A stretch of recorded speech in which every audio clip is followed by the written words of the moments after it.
She just passed away. What the stunned look on David's face as he stared at me. Standing in the doorway was forever etched in my mind. He seemed unable to grasp the sudden news of our daughter's death. "What are you talking about? Stop with the cruel pranks. That's a terrible joke." Who was he to say such a thing? David mocked me as I stood there soaked from the rain. "It's not a lie. How could you let this happen? I'll handle the funeral arrangements, so please stay away from the house for a while." Goodbye. Seeing me trembling from head to toe, David finally seemed to realize the gravity of the situation.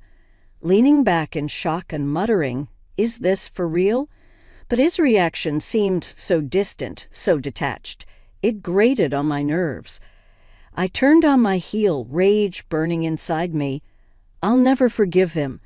I'll make sure he pays, even if I have to drag him to hell myself. My name is Juliana Bridges. I'm 38 years old and work at an advertising agency. Our family consists of my husband, David, and our 8-year-old daughter, Mia. We aren't rich, but we lead a comfortable life. That's because the agency I work for pays well, even compared to my peers with office jobs. I earn a hefty salary. I've never had to worry about spending money each month, and we've even been able to save up for Mia's college tuition. Considering the cost of living and our home mortgage, we've always had some extra money left over. David was well aware of my high salary, and perhaps his pride was hurt because a year ago he quit his job and started freelancing in web design. He said he switched to freelancing because his salary job had hit its pay ceiling, but I was skeptical about how much one could really earn as a freelancer. Of course, I objected when he said he wanted to quit. I thought it would be safer to stay in his job, get his full retirement benefits, and then think about other options. But David was adamant about freelancing, so that's what he did. Ever since he began freelancing, David has been working from home. Maybe his stated reason for quitting his job was just a cover, and he was really tired of the office politics. Either way, I had to get used to a new routine where David was always home when I left for work. At first, Mia seemed happy that her dad was always at home when she came back from school, but lately she seemed somewhat discontented. She probably feels like she's being constantly watched. She's only 8, but Mia is more mature than her classmates. So our life was going along without any major issues, but I didn't notice that the cracks started appearing when David began working from home. When David started working from home, I asked him if he could help a little with the household chores. "Can you help with things like cleaning and laundry?" "I'll still cook the meals," I said, "like I always have." "Excuse me, why do I have to do housework? You're home more and you have more free time. It'd be nice if you could help out a bit when you're not too tired," I added. Free just because I'm a freelancer doesn't mean I'm not busy. In fact, I've got a lot on my plate. I can't deal with household stuff on top of that, I explained. David just brushed aside my modest request. I understand that freelancing can be more unstable and mentally taxing compared to a regular salary job. That's one reason why I didn't want him to switch in the first place, I thought to myself. But household chores are nobody's specific job, and I've been doing them all alone even though we've both been working. I thought he could share some of the load. But I work too, you know. It should be equal, I argued. You've managed everything by yourself up until now. Don't start complaining now, David retorted. David, convinced he was in the right, wouldn't listen to me at all. In the end, I continued to handle all the household chores as usual. I don't assume he's not busy just because he works from home, but whenever I return home late at night, I'd invariably find David sprawled in front of the TV or deeply engrossed in his smartphone. I lamented. "Is dinner ready?" He'd ask with an air of entitlement which always infuriated me. What's more, since working from home, he seemed to become more concerned about cleanliness, always demanding that I clean the house more thoroughly, pointing out every little piece of dirt on the floor, the windows, and the bathroom. I sighed. If you're so concerned, why don't you clean it up yourself? I'm only human. I can't get to everything, I replied. You talking back to me. Clean up your own mess. It's our family's home, I challenged. It's not like I'm the only one making it dirty, I emphasized. Yet David would go off on these bizarre tangents, and I was utterly baffled by his logic. Mia would quietly listen to our exchanges from a distance. You know, Dad's always glued to his phone. I wish we could go out together on weekends, but Daddy's always busy on his phone, Mia said one Sunday morning as I was preparing breakfast. Apparently, Mia had asked David to go out and play the previous evening, but he refused, barely looking up from his phone. That's true, he's always on that phone, I acknowledged. He's been like that since before you come home from work. Sometimes he's on calls, too. Calls? Yeah, he always sounds friendly and I can hear a woman's voice. That's odd, Maya remarked. From Mia's account, it didn't seem like David was talking to a client or a colleague. I tried to think of who he could be talking to so frequently. As a freelancer, I was unfamiliar with the world of freelancing, so I didn't know. But the mention of a woman's voice was definitely bothering me. Could he be having an affair? It wasn't unthinkable. He had started working from home only a few months ago, and he now had more free time than when he had a regular job, I pondered. Trying not to let Mia see my agitation, I focused on preparing breakfast. Several months passed since David started freelancing. He still never helped with any of the household chores, and he began spending whole days away from home during the weekends. I have work to do. Freelancers don't get days off, he'd say as he left the house, dressed sharper than usual, even wearing cologne and accessories he didn't normally use. I had my suspicions, but with no evidence, confronting him would be pointless. Besides, even if David was cheating, I was torn about what I should do. I knew it would be better to part ways, but thinking of Mia, it wasn't an easy decision. Every day, I agonized over the potential consequences for Mia of taking her father away from her. Our lives continued in this way, but a turning point was soon to come. One Monday morning, as I was preparing for work, Mia didn't get up as usual, and I was getting anxious that she'd be late for school. Mia, it's morning, you need to get up or you'll be late for school, I called out, concerned. When I went to Mia's room to wake her up, she looked completely drained. I rushed to her side, placing my hand on her forehead. You're burning up, Mia, I said softly. I got a thermometer and took her temperature.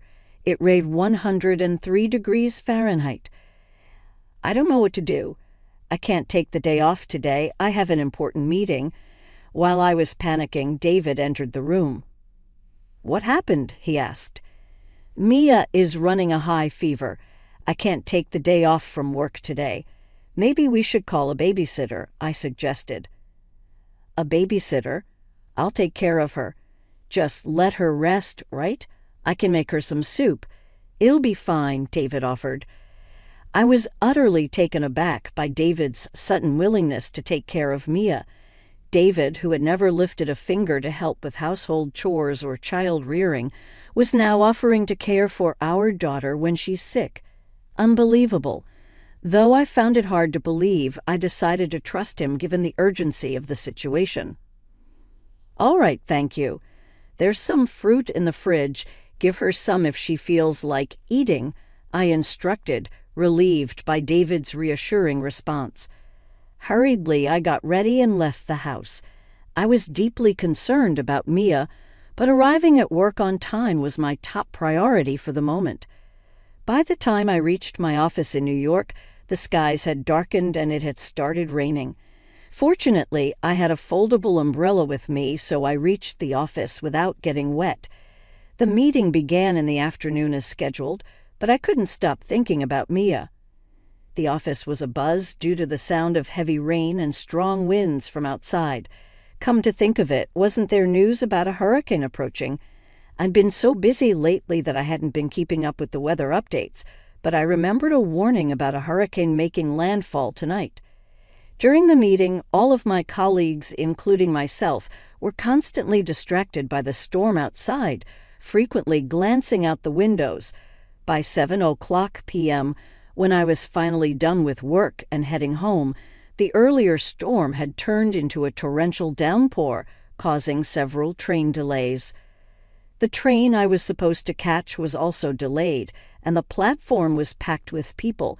I was really worried about Mia, who was running a high fever and couldn't bear the thought of waiting there. Hurriedly, I left the station and began looking for a taxi. After about 30 minutes of waiting, I finally managed to hail one.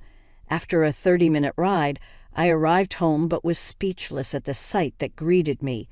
To my horror, Mia was lying unconscious in front of our entrance. Quickly, I scooped her up. "Mia, are you okay? What happened?" I asked, panicked. "Daddy," Mia whispered weakly, before slumping, looking exhausted. Despite being drenched in rain, her body was burning up. I turned to the taxi I just got off from and knocked on the window. "I'm sorry, I need you again. Please take us to the nearest hospital," I pleaded. Seeing Mia's condition and my desperation, the driver quickly opened the door, understanding the gravity of the situation. "I need to get to the nearest hospital fast," I urged. Throughout the ride, I kept calling out to Mia. I felt if I didn't, something terrible might happen to her. Despite the heavy rain and the slow-moving traffic, we finally reached the hospital. "Ma'am, do take care, especially if you're heading back in this storm," the kind taxi driver said as he dropped us off. "Thank you so much," I said to the kind-hearted driver as he saw me off. I rushed Mia to the hospital. Even though the hospital was busy with many patients, the receptionist quickly realized the urgency upon seeing Mia's condition and got her immediate attention. 30 minutes later, a doctor finally examined Mia, informing me that she was semi-conscious due to a high fever. Thankfully, she had no physical injuries. If her fever reduced, she should be okay. However, given that she'd apparently been outside in the rain for hours with that fever, she had to be admitted immediately. "Mia, I'm so sorry. I hope you feel better soon," I whispered to her as she drifted off. "Ma'am," a nurse said, "we'll take good care of her. You should rest today." "Thank you," I replied, feeling drained.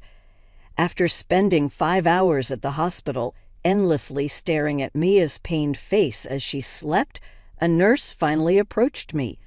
Though I wanted to stay by Mia's side, I was exhausted both physically and mentally. Having worked all day and then seeing Mia in this state, I was spent. I decided it was best to let the nurses handle it and head home. Everything that happened to Mia was undoubtedly David's fault. Mia murmuring "Daddy" before passing out was evidence enough. It was inconceivable that Mia, with such a high fever, would willingly go outside, especially not during a storm. The more I thought about what David had done, the angrier I became. Unable to comprehend or forgive him, all the way home, I pondered what to say to him. When I arrived home, wet from the rain, David was casually fiddling with his smartphone. Noticing me, he looked up in surprise. "Hey, where's Mia? Wasn't she sleeping?" he asked. "At the entrance. She said she wanted to play outside. I told her not to, but she wouldn't listen," I replied, trying to control my anger. Seeing David ask that with such nonchalance made my anger boil over. "Mia went out on her own. He's the one who tossed her out in the first place," I thought to myself. "She just passed away," I said aloud, my voice trembling. "What?" As I stood in the doorway, David stared at me with a dumbfounded look, a look that burned into my memory. The shock of hearing that his daughter had died seemed too much for him to grasp. "What are you talking about? Stop playing sick jokes. That's in bad taste," he scoffed. "It's not a lie. What have you done?" I demanded, my anger rising. "I'll handle the funeral arrangements, so stay away from the house for a while." "Goodbye," I said, turning to leave. "Are you for real?" David blurted out, finally realizing the gravity of the situation. But his reaction seemed so detached, as if it was happening to someone else, which irritated me even more. I stormed out of the house and headed straight for a hotel. I managed to find a vacant hotel and decided to stay there for a while. Although it would cost me, now wasn't the time to worry about money. I wanted to get back at David. If he felt remorse and changed his ways after hearing about Mia's death, I might reconsider my approach. But seeing that he didn't call or message me that day, it was clear he couldn't care less about what happened to Mia. This only fueled my anger further, and I began to devise a plan to make him pay. The next morning, I woke up and immediately headed to the hospital. I got word that Mia had regained consciousness. "Mia, are you okay?" I asked, relieved. "Mom, yeah, I'm fine now. My fever's gone down," Maya replied with a weak smile. "Oh, thank goodness," I said, hugging her tightly. After pressing her for the truth, Mia revealed what happened. "Daddy kicked me out. I knew it. He said I was in the way and told me to leave. Then a woman came in and they chatted like they were close." "A woman? What did she look like?" I asked, my heart sinking. "I didn't get a good look, but she was young. She had bright red nails and wore skinny heels," Maya replied. "David was having an affair. Not only did he bring his mistress home on a day Mia had a high fever, but he also locked his own daughter outside. It was beyond comprehension. How could he do something so horrible?" "I'm sorry, Mia. That must have been terrifying," I said, trying to comfort her. "Yeah, but I was happy you came to save me," Maya replied. For David to put Mia through such trauma and think he can be happy with his mistress, it was unforgivable. I felt a burning rage consuming me. "By the way, Daddy said he's going to invite that lady over again next Sunday," Mia added. "That's the day I'm supposed to go on the company trip. He's planning to spend a fun day with his mistress while I'm away," I realized, appalled. "Thanks for telling me," I said, patting Mia's back, vowing to get back at David. The following Sunday, I decided to take Mia and return home. I informed my company that due to personal reasons, I wouldn't be able to attend the trip. After Mia was discharged, we had been staying at the hotel together. It had been a while since we were home, but as we approached the front door, it felt like we were entering someone else's house. "We're home, we're home." When Mia and I entered the house, like usual, sure enough, there were unfamiliar high heels at the entrance, just as Mia had said. The thought of David and his mistress enjoying themselves deeper in the house made my skin crawl. David wasn't in the living room, so I headed to the bedroom thinking that Mia might witness something too intense. I hesitated for a moment, but the room was quiet. As I listened closely, I could hear David's voice coming from the bedroom. "You know, it really worked out for me with Mia gone. It made breaking up easier. How can you say such a thing about your own daughter?" "But yeah, for me it was kind of lucky," I heard David say.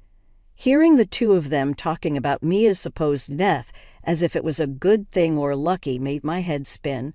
It was clear now David didn't feel an ounce of remorse. If that's the case, it's time to confront him directly. "Excuse us," I said as Mia and I appeared after opening the bedroom door. The two of them were taken aback with wide eyes. "Why the hell are you here? You said you were on a company trip. And why is Mia here?" "What do you mean? Wasn't Mia supposed to be dead?" David exclaimed, shocked. I suppose it would be quite shocking to see Mia, who they believed to be dead, standing right in front of them. I explained calmly. "The part about Mia being dead was a lie. I'm sorry, I just wanted to see your reaction. I hoped you might show some remorse, but instead, you're here celebrating Mia's supposed death. That's just insane." "A lie? Damn it, you played with my feelings," David exclaimed, frustrated. "Don't mess with me. You're the one who kicked Mia out of the house, right?" I confronted. "No, I didn't. Daddy did kick me out. He said I was in the way because he wanted to be with that woman, Mia revealed. With Mia's swift revelation, David's face turned pale. That's right, you did the worst possible thing, not just as a father, but as a human being. Mia was in such a condition that it wouldn't have been surprising if she had died, and you prioritized being with that woman over her. I accused, pointing at the woman who had been silently watching our confrontation. Oh, calling her my mistress. That's not right. She's a colleague from work. David tried to defend himself. Wait, didn't you say you quit your job and you're freelancing now? I caught him off guard. Well, we don't really need to ask her now, do we? Here's the evidence of your affair. Private investigators are quite something. They gathered this much evidence in just a week, I said, thrusting a large envelope towards David. Hesitantly, David opened the envelope, and as he pulled out the photos, he dropped them, scattering the evidence of his affair all over the floor. This is so unfair. Do you enjoy cornering someone like this and putting them in a situation where they can't escape? Even though he was entirely at fault, David tried to paint me as the villain, which I couldn't understand at all. I pulled out the business card of a divorce lawyer I had stashed in my bag and thrust it towards David. Unfair? Who's the real coward here? I see no worth in staying with someone so thoughtless any longer. Let's get a divorce. David's eyes widened as he stared at the business card. If he truly wanted to be with his mistress, he should have been willing to accept the divorce easily. Oh, and by the way, once we're separated, you'll, of course, be responsible for asset division and child support. David and I'll make sure to inform your company and your parents about everything. Be prepared for that. I glanced at the woman, his affair partner, when I said you. What? Why me? I didn't know anything about this, the mistress protested. Don't you know you destroyed a family with your actions? You have to take responsibility, I asserted. The mistress began to panic, messing up her hair. Both Mia and I watched her coldly. Mia, still a child, seemed to understand what was going on and held my hand tightly. If you don't have the money, find a way to get it. You two are in love, right? You should be able to overcome this together. Just never show up in front of Mia and me again. I'll give you the house, but you're still responsible for the mortgage, I declared firmly. David tried to protest, but I pulled Mia away. Yes, Mia is going to lose her father, but I have no regrets. I won't put Mia in harm's way ever again.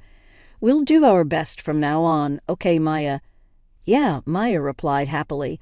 Mia's happiness put me at ease. I decided to go back to my childhood home with Mia and stay there for a while. My parents were livid with David for cheating and putting Mia through such pain. They felt like giving David a piece of their mind, but I managed to calm them down and avoid further issues. You can stay here as long as you need. My mom and dad said, pleased that we had come. Mia was thrilled to see her beloved grandparents.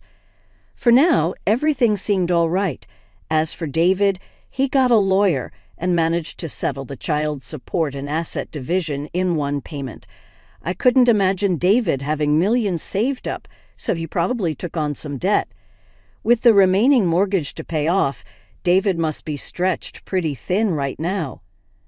A coworker from my company who went to high school with David updated me about him. Apparently, he ended up breaking up with his mistress. David had boasted to her about having money, so when the truth came out, they quickly parted ways. David's income was already halved from what he used to make as a salary employee, so it's understandable. Now, in addition to his freelance work, he's scrambling with various part-time jobs. After losing his wife, daughter, and mistress, David will probably live a frugal life, paying off his debts. He got what he deserved. I hope he learns from his hardships and regrets his actions. Mommy, today at school I made Grandparents' Day gifts for Grandma and Grandpa. Really? Let's give it to them later together, okay? Seeing Mia so lively and happy, even without David around, made me feel content. From now on, I'm going to move forward at my own pace, with Mia by my side.